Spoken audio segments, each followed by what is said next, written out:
ಎಲ್ರಿಗೂ ನಮಸ್ಕಾರ. ನಾನಿವತ್ತು ತುಂಬ ಕಡಿಮೆ ಸಮಯದಲ್ಲಿ ಸಿಂಪಲ್ ಆಗಿರೋ ಎಗ್ ರೈಸ್ನ ಮಾಡಿ ತೋರಿಸ್ತಾ ಇದ್ದೀನಿ. ಇದಕ್ಕೆ ಒಂದು ಈರುಳ್ಳಿನ ಚಿಕ್ಕದಾಗಿ ಕಟ್ ಮಾಡ್ಕೋಬೇಕು. ಆಮೇಲೆ ಕರಿಬೇವು, ಬೆಳ್ಳುಳ್ಳಿ ಒಂದು 4 ಎಸಳು, ಹಸಿಮೆಣಸಿನ್ಕಾಯಿ, ಸ್ವಲ್ಪ ಕೊತ್ತಂಬರಿ. ನಾನಿಲ್ಲಿ 2 ಎಗ್ ತೊಗೊಂಡಿದ್ದೀನಿ. ಇದು ಇಬ್ಬರಿಗಾಗೋಷ್ಟು ಕ್ವಾಂಟಿಟಿ. ಒಂದು ಪಾತ್ರೆಯಲ್ಲಿ 2 ಸ್ಪೂನ್ ಎಣ್ಣೆ ಹಾಕ್ಕೋಬೇಕು. ಸ್ವಲ್ಪ ಜಜ್ಜಿರೋ ಬೆಳ್ಳುಳ್ಳಿ,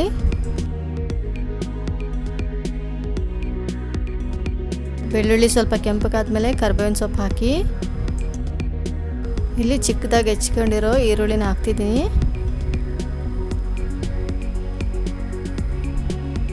ಹಸಿಮೆಣಸಿನ್ಕಾಯಿನ ಹಾಕ್ಬಿಟ್ಟು ಕಲಿಸ್ಕೋಬೇಕು.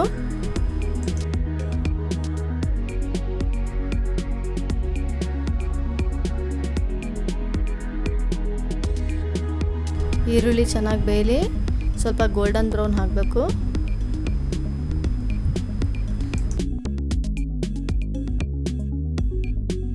ನೋಡಿ, ಇಲ್ಲಿ ಈರುಳ್ಳಿ ಚೆನ್ನಾಗಿ ಬೆಂದಿದೆ. ಅದಕ್ಕೇನೆ ಟೊಮೊಟೊ ಹಾಕ್ಕೊಂಡು ಚೆನ್ನಾಗಿ ಕಲಿಸ್ಕೋಬೇಕು.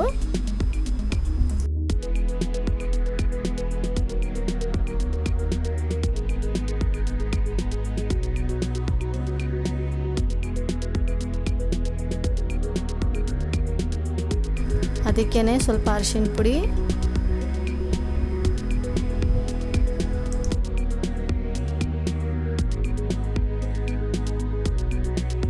ರುಚಿಗೆ ತಕ್ಕಷ್ಟು ಉಪ್ಪು ಹಾಕಿ ಚೆನ್ನಾಗಿ ಕಲಿಸ್ಕೊಳ್ಳಿ.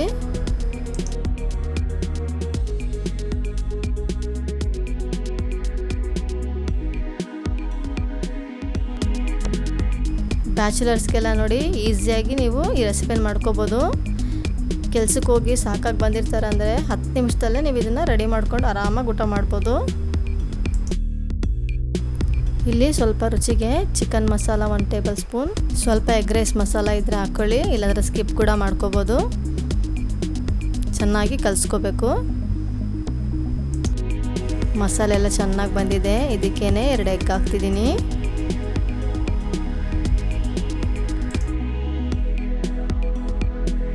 ಎಗ್ ಹಾಕಿದ್ಮೇಲೆ ಚೆನ್ನಾಗಿ ಈ ಥರ ಕಲಿಸ್ಕೋಬೇಕು, ಇಲ್ಲಾಂದರೆ ತಳ ಹಿಡಿದ್ಬಿಡುತ್ತೆ. ಕೈ ಬಿಡದೆ ಕಲಿಸ್ತೀರಿ.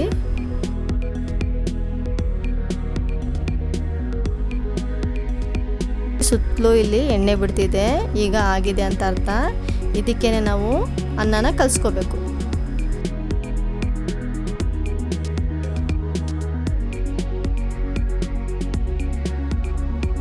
ಚೆನ್ನಾಗಿ ಮಿಕ್ಸ್ ಮಾಡ್ಕೊಳ್ಳಿ.